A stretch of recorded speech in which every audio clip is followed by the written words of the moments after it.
Here we go. Good morning, everyone. Welcome to the Contemporary Issues class. Good morning. We are going to have an interesting, we believe, discussion today about UFOs, unidentified flying objects. When you go to a restaurant or something and it's fried and you have no idea what it is, we're going to tell you how to ask and find out what your meal is all about today. Your metaphorical meal. Metaphorical meal. Actually, we're going to talk about unidentified flying objects with Professor Peter Van Arsdale, who has studied such things in his youth and all his life. So we will find out from someone who is intimately connected. And although he's from this earth, we shall. I'm not sure. So we shall do it. And some folks ask me, what is the spiritual connection to this that we're talking about in church? Well, we like to say in this class, everything is spiritual and everything is contemporary as a contemporary issue. But at the end of Peter's presentation today, there'll be time for many questions, including, do you think God would send aliens to Earth? Do you think God made other aliens, other life forms? And would he send someone like Jesus to them in the same way that he did us here on planet Earth? So there might be connections and questions that you'd like to ask or opinions to give today, and there'll be time for that. But let's let Peter give his presentation and his beliefs about this today. Quick announcements before we start. Zoomers, nice to have you here. Please mute yourself on the lower left corner of your screen so we can keep background noise down. And we are recording this for future playback for those who cannot be here, and to preserve this for posterity. Who knows what will happen or who will visit today. And any other announcements today? We have a Christmas party coming up on December 12th. Hope anybody will join. We usually have about 40 show up, and we have a fun time with trivia and food. So we would love to have you just come on that night, December 12th. Any other announcements, things you would like to say? Good sermon today and beautiful music. If you didn't happen to see it, you can catch that online also. And with that, let me introduce retired Professor Peter Van Arsdale, Professor of Anthropology, student of life, presenter to Rotary clubs and Sunday school classes, and a person interested in all the aspects of life. So with that, Peter, tell us what you're working on lately, and including how you got into this. Well, thanks for such a nice introduction, Steve, and for welcoming me. This is one of the only churches probably that would welcome a presentation on UFOs on a Sunday morning. To the credit of our church, because we're open-minded and interested in a wide variety of things. Yes, and you'll be able to see, as Steve has nicely suggested, ways to engage possibilities about humanity with what I'm going to be talking about. But if you would be so kind as to save your questions till the end, there'll be plenty of time for questions. But I have a presentation that is going to go from A to Z, and then you feel free to ask me any and all questions, comments, or critiques. Absolutely. Well, let's put up that first photo there, Steve, just to have it on the screen for a bit. Of course. There we go. Oh, hang on just a second. Let me make sure I share this with our Zoomers properly. There we go. There's Grandma. Perfect. Okay. This is Ruth Amdale, my grandmother. I'm beginning this presentation with my grandmother. When I was 10 years old in 1957, the first Sputnik satellite, and many of you will recall, was launched by the Soviet Union. I became absolutely fascinated and thought, as a hobby, if I can, for the rest of my life, I'm going to follow space travel, astronomy, and other things that fly. And so I began my hobby at the age of 10, inspired in part by my dear grandmother who lived in Cleveland. I joined the National Association of Rocketry. I was member number 627. Do you know now there's over 100,000 that have been members? I was one of the first in 1957. Pretty cool at the age of 10. One day I was visiting my dear conservative grandmother, and she said, Peter, have you ever thought about some of the other things that might fly beyond rockets and the new Sputnik? I said, what would that be, Grandma? She said, flying saucers. Whoa. If your grandma tells you something and you're 10, right, Gene? You listen. You're darn right. So I said, okay, what's up, Grandma? She said, and now you can go to the next picture.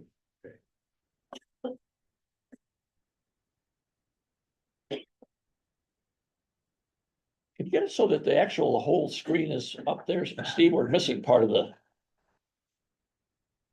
There we go. It's pretty close to being up there, yeah. Okay.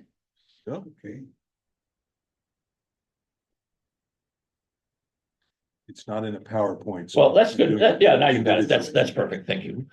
She said, I read this book recently called The Flying Saucers Have Landed.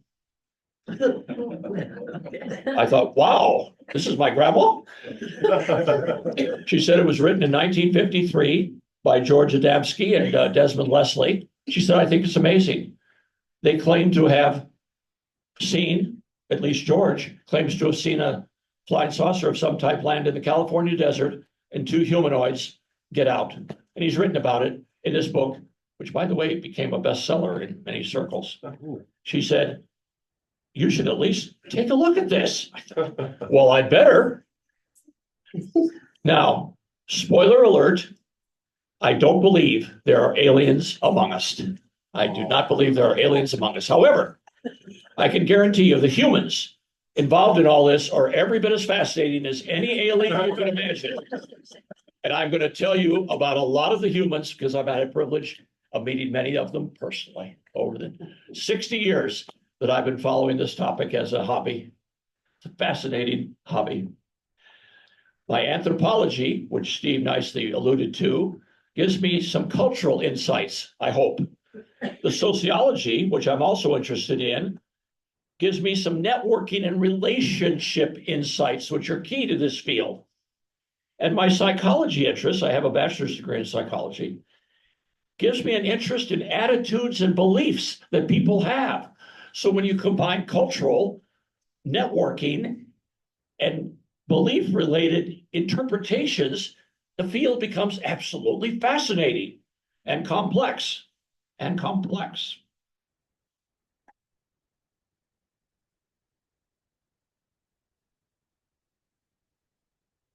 During this same period of time, we can just leave the same picture up there, Steve. Okay. From the 1940s on into the 1950s, as I was a kid, and as many of you were kids, the UFO phenomena started to take hold. And the notion of flying saucers, using that phrase, which we've all, of course, become familiar with, started to take hold. We'll get to Roswell, one of the most famous incidents in 1947, coincidentally, within a few months of the time I was born. We'll get to that famous incident. But other things were happening. There were other people coming forward, particularly in the United States, to some degree in other countries, with reports of unusual phenomena.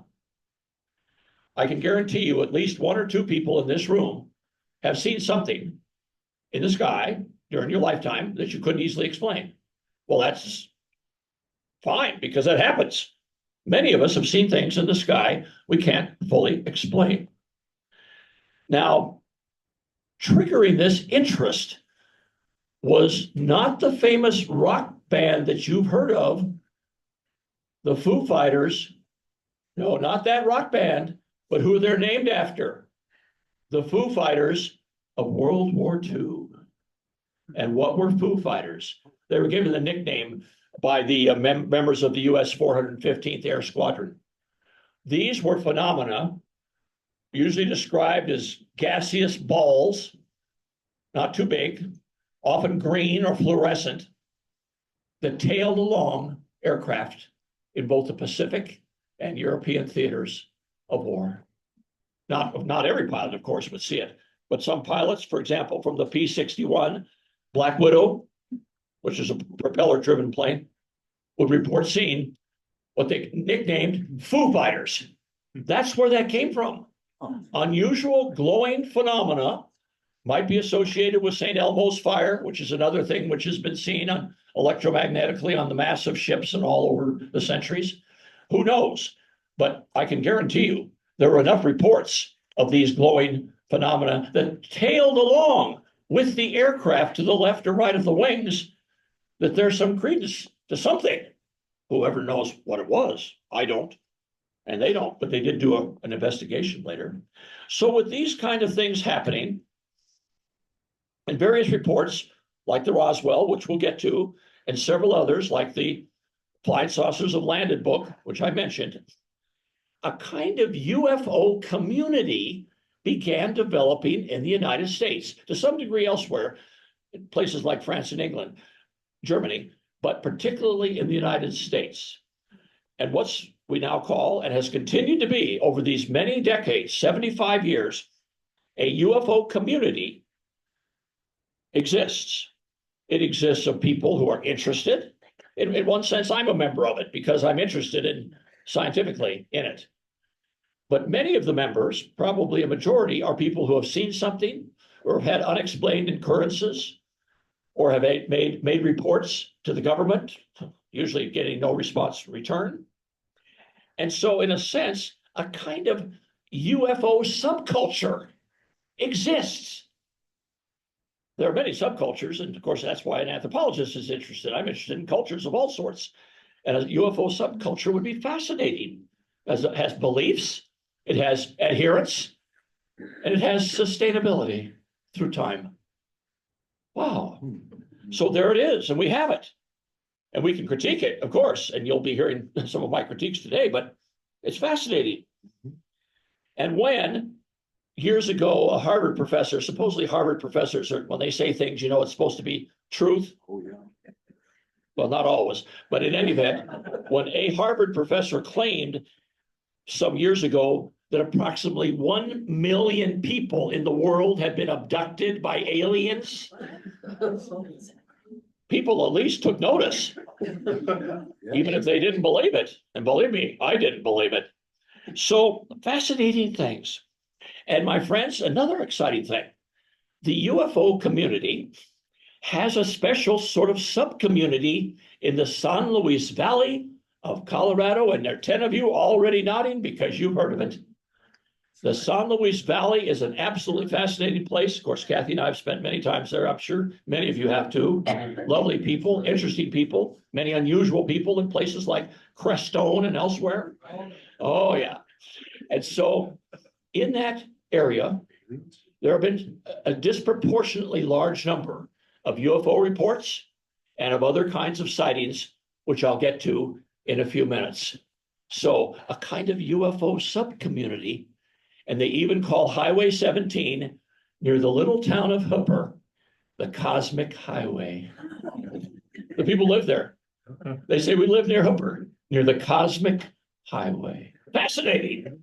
So these things are really of interest culturally and on a human scale. Well, if we go back in time, well, I'm getting warmed up here. I better have a sip of coffee.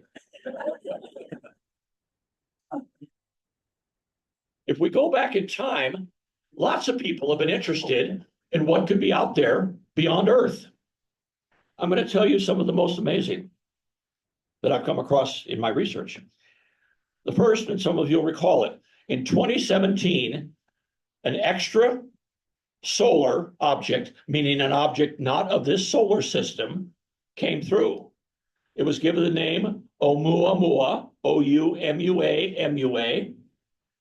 This was, as far as we know, the first documented extraterrestrial visitor. It was likely a cylindrical asteroid of some sort, but fascinating. Of course, the astronomers have the amazing ability to fine-tune these things from millions of miles away, about 400 meters long, about 110 meters deep, and about 20 meters wide, cylindrical. Isn't it interesting that many of the reports of UFOs over the years have talked about cylindrical objects? If they weren't round, they were cylindrical. Woo! Scary, but exciting. Alexa, there's a notification. Right. Notification. From From Amazon Shopping. extra For solar. Riggs, a shipment will arrive today. Yeah, an alien. Are we okay? Yep, we're fine. I'll just try and eat. So here are some of the other fascinating things from history that people have said and believed. Reputable people, and several of these are scientists and writers. Bernard Fontenelle, in 1686, in his book, wrote, "The planets," and he meant the planets of our solar system, "the planets are peopled as well as the Earth, and our moon might have rock-eating creatures." Okay, you can ponder that for a moment. Next, William Herschel, who discovered the planet Uranus with his telescope, about 1800, the year 1800, said, "Our sun is inhabited." Okay, wow. This is an astronomer who'd been studying the planets. Next, a man named Thomas Dick in 1830 approximately said, "Our planets have trillions of beings." And finally, the last strange and interesting historic figure I'll mention, William Whewell, Whewell, in his 1853 book said this: "Watery Jupiter imagined with aqueous gelatinous creatures, sluggish, barely alive." Wow, these people had good imaginations, didn't they? Proposing such things. So there you have it. Amazing thoughts about something out there. Well, now we can go to the next picture. Please, Steve. You betcha. Popping in and out of sharing here. We go to number 3. You Come can up, close number out 3. that, with the little negative sign there. Okay. Hit the neg, just hit the neg, you see the neg first. Okay. So now we're looking at some scientists who are in the year 1924 waiting for signals from Mars. Through the early 20th century, my friends, of course, Mars remains the most fascinating planet. Through the early 20th century, as little as 100 years ago, in fact, exactly 100 years ago, there was a great deal of thought by scientists and others that there were Martians living on the planet Mars. It wasn't until a little bit after that that the notion of irrigated canals on Mars was dispelled. These gentlemen, with that device that they have, a recording machine, were hoping to receive some kind of signals.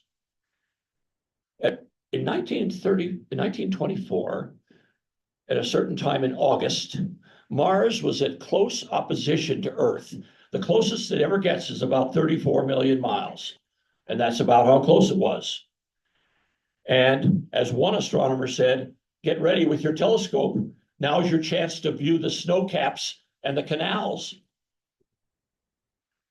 And as the others said, when the US Navy, this is true, when the US Navy said, "There's a chance we're going to get signals," what we're going to do from August 21st through August 24th, on the hour, for 5 minutes every hour, we're going to shut down the primary airwaves in the United States, primary broadcasting airwaves in the United States, which were incipient at that time, early on, but there were airwaves. We're going to shut them down, and we're going to listen for 5 minutes every hour.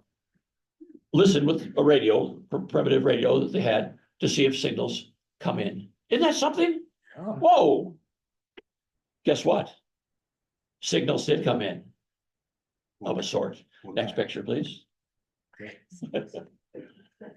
What kind came in?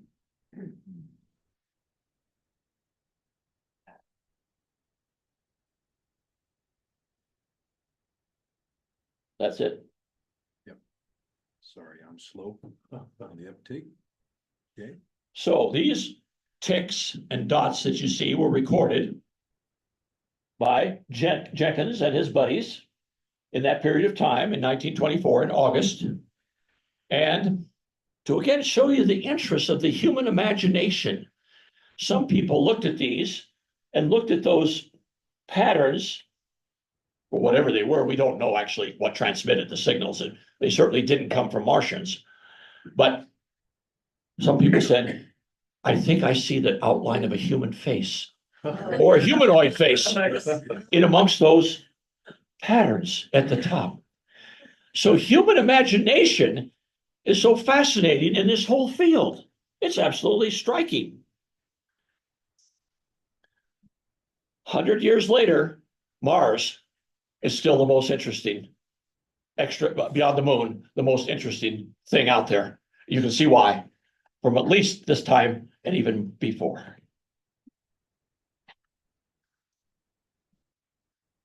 Next, please.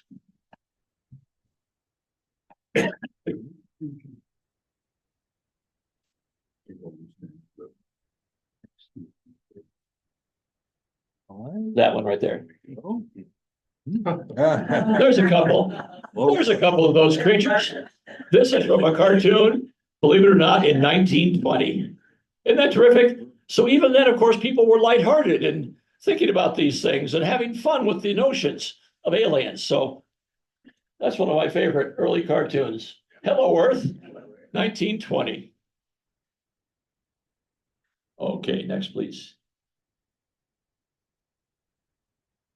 Nope, that's not it. Oh, Nope, sorry. you're going the wrong direction. Just momentarily. It's number 6, Steve. Number 6, gotcha. Go. So in 1947, back to the time of my birth, approximately, an amazing incident occurred in Roswell, New Mexico. Interestingly, for the first time, Kathy and I will be visiting Roswell this coming March. I've not been there before, but I'm looking forward to visiting the site of this, one of the most famous incidents in the history of ufology. Benson Saylor, who uses an anthropological approach, has studied this so-called UFO crash at Roswell, New Mexico. And he talks about it as the genesis of a modern myth. And the way it unfolded helped contribute to the UFO community, to UFO beliefs, pro and con, and to a few other things. Let me just give you a brief overview. Because it also, he believes, and this is the clue I'm giving you for when we get to Q&A, tells us a lot about what we think about ourselves, about humanity, as we reflect on something that could be extraterrestrial. He says it tells us almost more about us than it does about anything else. Oh, yeah. So he calls it the modern myth. The story is, in July of 1947, a spaceship, a flying saucer of some sort, swoops over the atomic testing ground, and you know where it was, in New Mexico, where they tested the A-bomb before the 2 tragic drops on Japan. A spaceship swoops over to check out the atomic leftover. It malfunctions. It crashes. In fact, it skips off the surface, goes a few more miles, and crashes near Roswell. Authorities are alerted by a rancher who first sees it. The humanoid bodies on board are removed, and all traces of the crash are exhumed from public knowledge. The government, you guessed it, the deep state, is at work. I'm saying that lightheartedly. I don't believe in a deep state. And so this kind of an idea, and particularly the idea that the government is behind something, has been behind this the entire time, right up to the present day, with official government investigations, unofficial government investigations, and many accusations of cover-up. Over all these decades, it more or less began with Roswell. By the way, what was it? Likely the remnants of an advanced weather balloon. Yeah. That were found Yeah. scattered on the ground. Even more specifically, the Soviets were rushing to develop a bomb. And the US was sending high altitude sniffers up Yep. to look for peculiar isotopes that definitely showed they were doing atomic testing. Yep, exactly. Yeah. That complemented what was happening in this era. Yeah. Exactly right, Ron. Yep. By the way, later, New Mexico's often been a place of interest, just like Colorado. In Socorro, New Mexico, in 1964, there was another famous crash. I won't get into that. Also, where it was claimed the two small humanoid creatures were observed. Now, if we could go to the next slide, please. There we go. So along with all this, my friends, came, of course, movies, many movies. Now, you don't have to raise your hand, or you could just raise it kind of low if you went to see one of those movies when you were a kid. Okay, yeah, let's raise our hands up high. Oh, yeah, that's right. All right. Me too. Excellent. Of course, they were exciting. They were interesting, such as It Came from Outer Space. So these great movies that are very interesting. I was fascinated also. At this time, as these movies were coming out, a woman named Coral Lorenzen, Lorenzen, aided by her husband Jim, decided to initiate what they hoped would be a reputable investigative body. They called it APRO, A-P-R-O, the Aerial Phenomena Research Organization. It was founded in the 1950s while all this was enhancing, while the UF community was expanding, while films like this were coming out. In fact, she and Jim were among the first on the scene in Socorro, New Mexico in 1964 at that alleged crash site. APRO's mission was to examine sightings through a scientific lens in North and South America. Coral claimed herself to have had 2 sightings as a kid, which helped her interest. She rejected the government cover-up notion, and she rejected, to her credit, faddish theories, conspiracy theories, and other things. She simply said, citizen investigators need to be at work, aided by scientists when possible. She was one of those who invited me to get involved in a case I'll be telling you about. She invited me directly. And so I think we can go, let's see, yes, to the next slide there. By the way, about this time, since it was exploding worldwide, 140 countries reported having one or more sightings. 140 countries. Wow, worldwide, not just in the US. And as you're looking at the Devil's Tower, at about this time, and some of you, because you all have good memories, you'll recall in the 70s now, as this continued to expand, a very famous film came out, Close Encounters of the Third Kind. Oh yeah, Nora Lee. Oh yeah.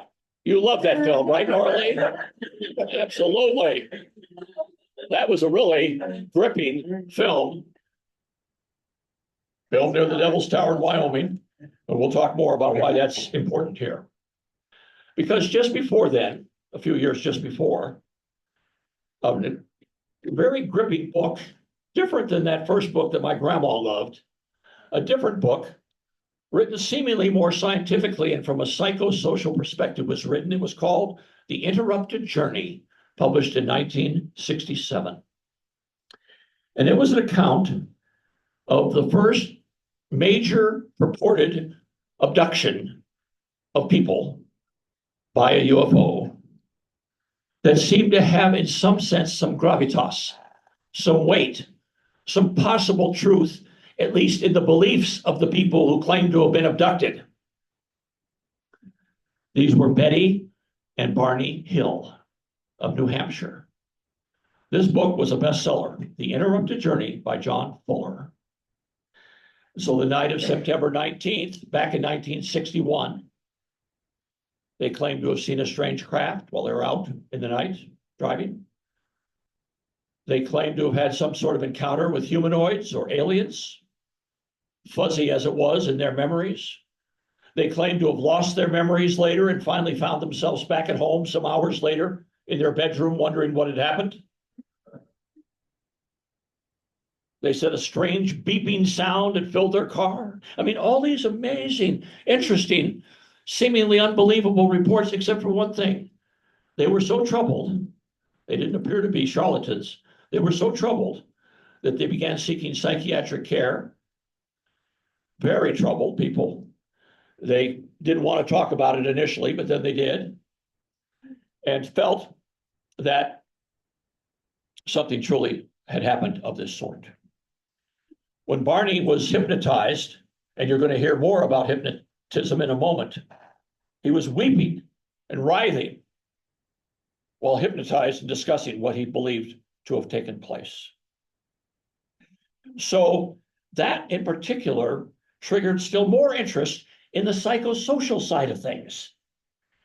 And you're right, I met Betty Hill. I met many of these people.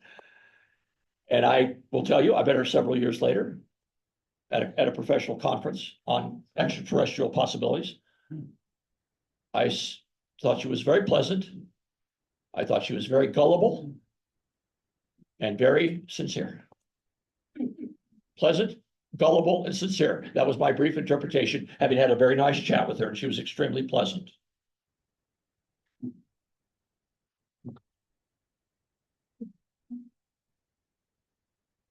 Did she have any physical proof that this actually happened? No. No physical traces that could be confirmed. Nope. That's a very good question. No cell phone recording. No cell phone recording said, that's for sure.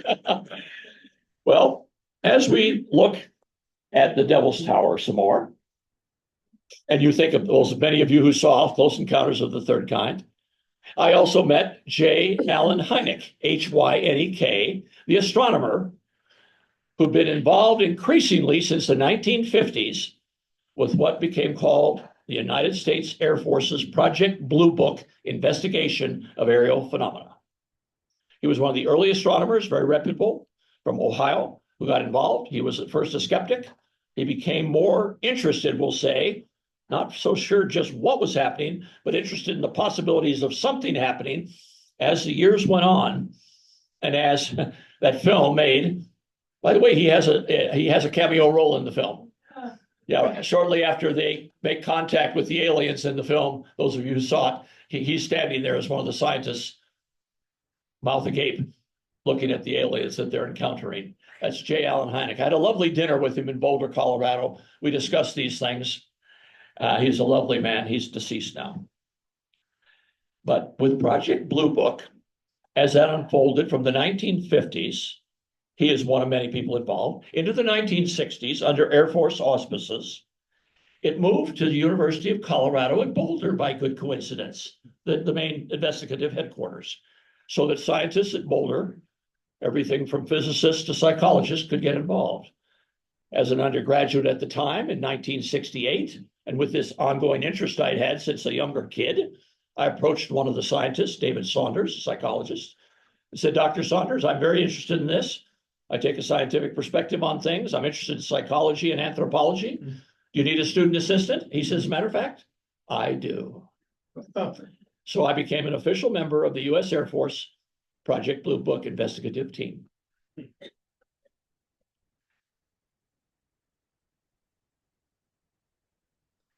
The team was, Time check for you, it's 11:08. oh You've yeah, got about 20. about another 10 minutes or so of talking, and then we'll have time for talking. Sounds good. So I said, what can I do to help? And he said, we're going to do a study of the attitudes that people have toward UFOs as part of Project Blue Book. I thought, whoa, you're calling my number. Here's what we found in our study. We did a very rigorous, both quantitative and qualitative assessment of attitudes. We found 5 kinds of attitudes. By the way, we published our writings in a professional psychology journal in 1969. It was my first publication, actually, my first professional publication. Our article is still being used today by UFO investigators. I still regularly get comments from folks about our article, so I'm tickled to have contributed. Here are the 5 kinds of attitude we found. prejudiced, meaning they strictly thought tales of UFOs were tall tales. Party line, accepting the stories of UFOs, but thinking that they were probably distortions of real happenings of something earthly. Next, skeptical, accepting the stories and seeking further scientific confirmation of the stories. Next, believer, accepting the stories with the UFOs thought to be under intelligent control. Not necessarily from extragalactic, they could be from Earth, but some flying objects under, and then the fifth, as you can guess, contactee. Those who had either thought to have seen something or been abducted.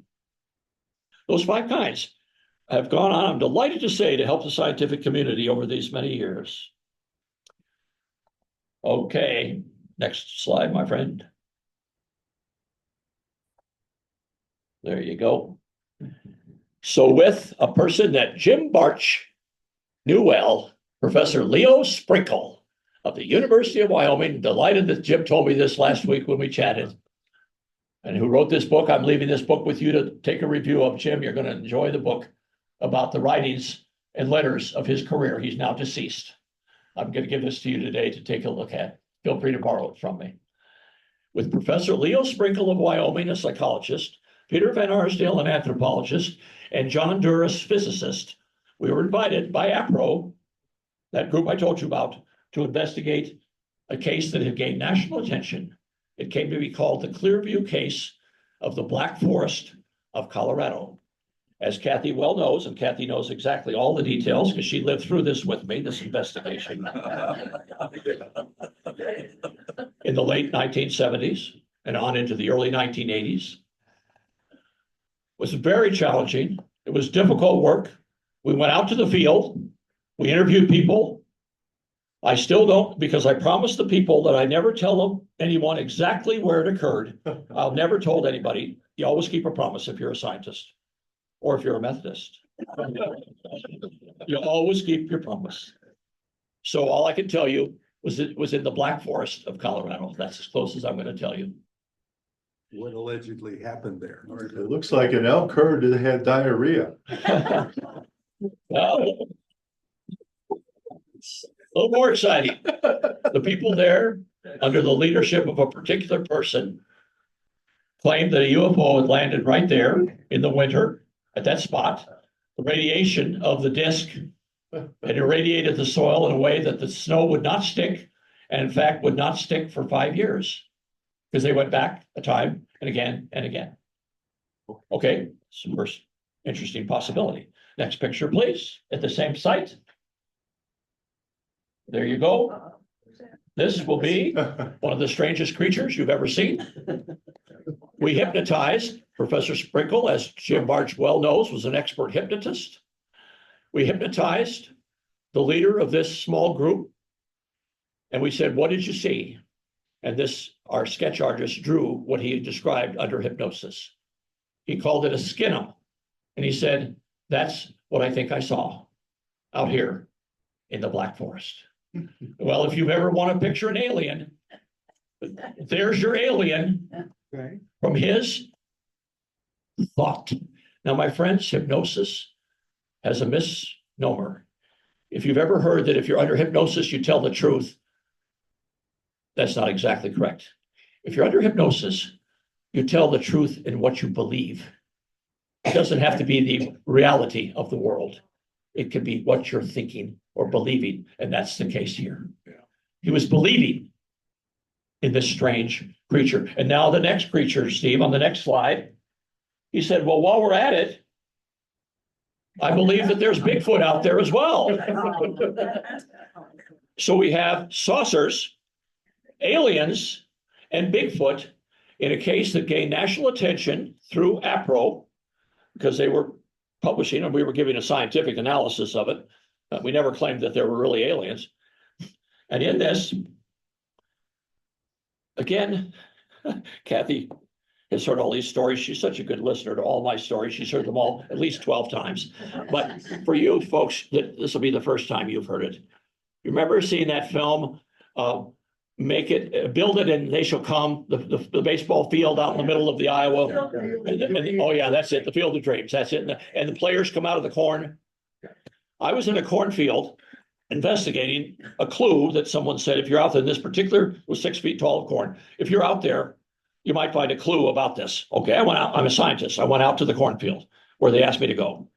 From the next row of corn next to me emerges a reporter from the National Enquirer. I am not kidding. They had heard about this. They thought it would be of national interest. And he walked out literally of the cornfield. Was I ever surprised? He said, would you mind if I interview you? Well, okay. Now, the National Enquirer is a little bit of a sketch magazine, in my opinion, but isn't that something? He had found me in the middle of nowhere. Wow. This stuff is so interesting. Well, my friends, briefly on that case, we later determined that it was perhaps the work of who I called in one of my recent books, a charlatan. That this person who showed me, who gave us the alien, who gave us the Bigfoot in those drawings, was in fact kind of a cult leader who was attempting to develop a small cult of followers around this phenomenon. And that's something that is cultural. That is fascinating. A charlatan was at work. Okay, Steve. That charlatan was hypnotized on our couch after I took my children and fled the home. Yeah, I looked in his eyes, and other than Charles Manson and maybe Hitler, I had never seen a visage like that, and we had to get out of there. he did not threaten us at all, but that's how Kathy felt. Yeah. And those are real feelings. Yeah, he was scary. He was scary. Well, along this line, I have two slightly rough photos to show you, but you're all professionals here, so you won't mind. This is a mutilated cow. During the same period of time, there were cattle mutilations. You're nodding. You remember. Many of you remember. In Wyoming, Utah, Colorado, New Mexico, particularly in the West, there were cattle mutilations, and some people wondered, were they being done by aliens as opposed to wildlife? Next picture, please.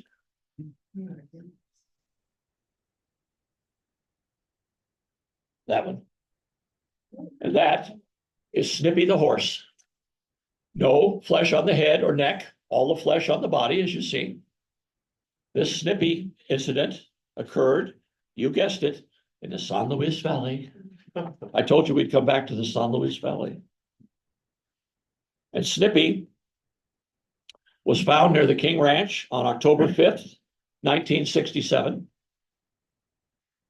And the reports were, not far from the Cosmic Highway, that perhaps Snippy, the only way that it could be found like this, with flesh missing on the top and complete body on the bottom, was that a UFO had come with its grapplers, picked up the horse upside down, dropped it into, lowered into a bowl of acid, a drum of acid, such that the flesh was eaten away, and then dropping the corpse on the ground. I'm telling you, these are stories that people tell, and all you can do is listen and be polite and wonder where in the world are these things coming from. That is also gained national attention. And today, if you go past Hooper, Colorado, and stop at the UFO Watchtower, you'll find the skeleton of Snippy on display. Amazing things, my friends, in this field. So now we move near the end, and I think we could go to the next picture, right? Perfect, Steve. There are many newsletters that have come out over the years, like Crux, that talk about the phenomena of everything from mutilations to observations, and that build on the work of Leo Sprinkle, who Jim knew well years ago, and who was a great colleague of mine. This book contains the many letters that people wrote him because of one thing. He never demeaned a person for their attitude or belief. If somebody said, I've been abducted, he listened to them. In fact, on another occasion, he and I and John Doerr hypnotized two people, two young ladies who claimed to be abducted. I was in on that interview, on that hypnotic interview. Classic, taken on board a spaceship, examined, released under hypnosis. Leo Sprinkle never demeaned anyone for their stories, as strange as they were. And the letters written to him over the years, hundreds, because he was friendly and open and not judgmental, are in this book that I'm going to lend my good friend Jim. Pretty cool. Nice to meet such people who have a different attitude. Did I follow all of Leo's beliefs? I did not. Did I respect him for being a friendly, open-minded person? Absolutely. And so now, here we go. The latest reports in the last 3 years, preliminary assessments from the US government being looked at again. It's been in the news. You've seen it on TV. It's been on PBS and other reputable channels. The possibilities again of investigating these. Garrett Graff has written a wonderful book called UFO. It's the single most comprehensive book on the topic ever written. It just came out in the last few months. Briefly, what might these be based on the latest analysis of phenomena, mostly in the United States? Number one, airborne clutter, like the type that we talked about and that Ron referenced. Number two, natural atmospheric phenomena. Okay, that certainly makes sense. Number three, US government or industry development programs. Yeah, certainly could be. Area 51, right, in Nevada. They've developed a lot of interesting flying craft, including stealth bombers and the U-2. By the way, the U-2 in the 1950s was several times misidentified as a UFO. Number four, foreign adversarial systems. Whoa. And number five, this is your favorite one, Gene, other. Other. Number five is everything else. And guess what percentage that is? Approximately 5%. Absolutely cannot figure out what they are. That's why we have to still be open-minded. Well, my friends,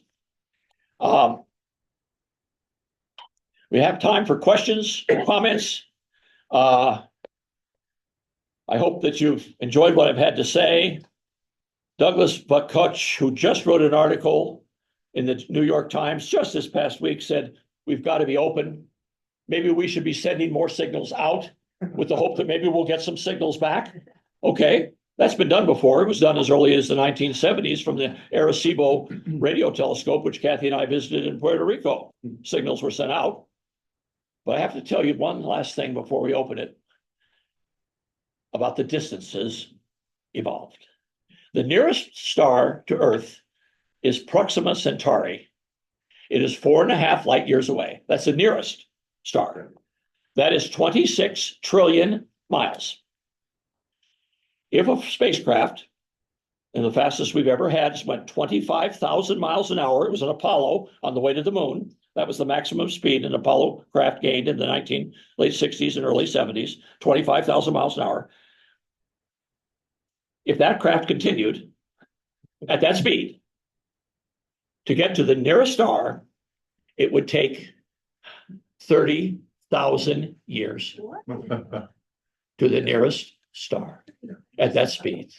30,000 years. That's why we have to wonder about distances. Yeah. Questions, comments? I'm open. Thank you. You're welcome.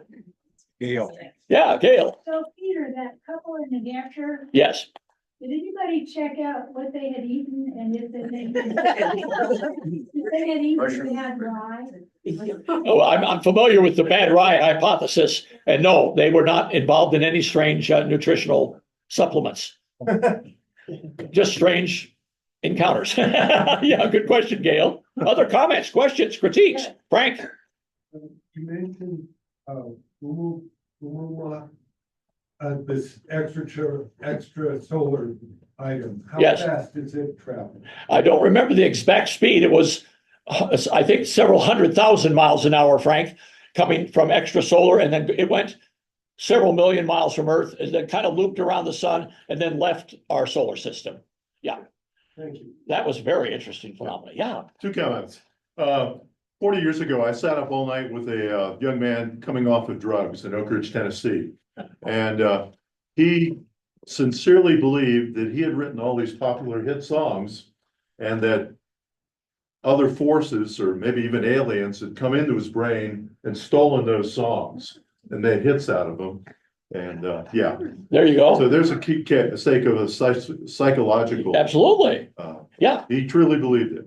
And then another thing, I watched an episode of Aviation Disasters last night. It was a Boeing 747 flying over Jakarta, Indonesia. And suddenly, all four engines died simultaneously. And the whole aircraft looked like it was glowing white. Even up in the cockpit, that looked ahead, it looked like 10,000 fireflies on steroids lit up in front of them. And it turned out there'd been a major volcanic eruption nearby that night, and they had gone through the volcanic cloud, which was massive, of ionized particles. And the aircraft going through that ionized particle cloud made the whole aircraft glow like a giant lightning bug. And it scoured the paint, it scoured the windshield, most of the logos off the plane. But there was an example of a natural phenomenon. It created this incredible glowing effect. As I started to watch the episode, even I was puzzled. What in the world caused that? But that's an example of a unusual natural Absolutely. phenomenon. Absolutely. Do something. Jane has a question, Meg. Yes, well, I was going to make a comment. Please. About this time, I was teaching ninth and 10th graders science. And when the Hills had that experiment. Oh, yeah, you knew about it. It was in the papers and Yes. everything, so I brought that to the class. Oh, So that they would think about it, because like you might have someone interested in going forth with trying to find out more about it in their lifetime. So that's what we experienced at that time. you were open-minded. Pardon? You were open-minded. Well, yes, of course. Yeah. And, We do. Here, Marvelous, marvelous. But it Other, was an interesting conversation, because they were thinking positively that, oh my gosh, what's happening here? But I said, well, investigate it, find out, learn more about it. oh, And that's what we need to do. other comments, questions? Yes, my friend? Is there as much interest internationally as there is in the States? Not quite. There certainly is interest internationally, given the fact that many countries have had sightings. Australia, there's a good deal of interest in Australia, among other countries. We seem to be the hotbed of interest. Australia and France would be a close second and third. Yeah, yeah. Peter, why have there been so-called whistleblowers of good integrity recently in the last year or so that have come to the Congress and said, the government is covering up information we need to know? And then it's been reported in the press that these whistleblowers have no apparent reason to do this except for honesty. What do you make of all that? I make of the fact that they are honest people bringing something forward, Okay. which they want us to look at, because there's just still so much unknown. That's what I make of it, that they're honest folks doing their best. I don't think they're charlatans. Okay. I met the charlatan. I told you about the charlatan who I met. Yeah. Yeah, I think they're honest people who are trying. And when those photographs, which you've seen, including on PBS a few months ago, of that particular object, there's a single one that you've seen where they show a particular somewhat rectangular object about this on a Navy pilot's photographic scope, flying at odd angles and seemingly indescribable, and yet on the screen. Well, that's worth thinking about. But it could be, well, foreign adversary development or US government development, in my opinion. That they would have to keep secret for national For security that reasons? reason, that's what I Okay. think, yeah. Other comments, questions? Yeah, you studied the 37th parallel. I've heard of it. Tell me more. Well, fellow Ben Messrich wrote this book, and I don't know exactly when, but it's recent, because my son gave it to me a couple of years ago. And it talked about all across the country, and I think it might be on this cosmic highway that you're talking about.